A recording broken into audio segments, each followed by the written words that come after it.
높이 8,848m의 세계 최고봉인 에베레스트 산을 등반하다가 목숨을 잃는 사례가 잇따르고 있습니다. 최근 일주일 새 10명 이상이 숨진 것.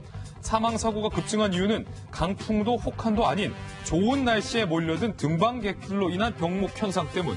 21일에서 23일에만 등반객 600여 명이 몰린 것으로 추정되고 있는 가운데 사망자 대부분은 정상 근처 12m 높이의 가파른 암벽 능성, 데드존, 바로 이곳입니다. 정체 때문에 변을 당했는데요.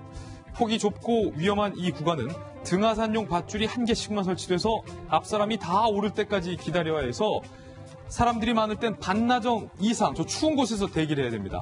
이 때문에 통행 체증으로 인해서 추위에 떨다가 탈진을 해서 목숨을 잃는다는 거예요. 이에 에베레스트산 등반객 수를 강력히 규제해야 된다. 네팔 정부가 너무 많은 등반객의 등반을 허용해 준 게 아니냐라는 목소리가 커지고 있습니다.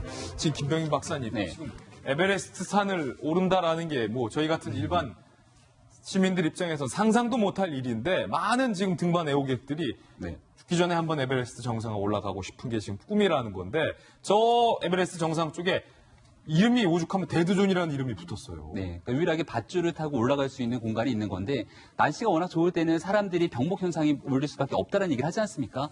원래 에베레스트까지 갈 필요도 없고 저는 신년에 해돋이 행사 때문에 태백산을 자주 가거든요.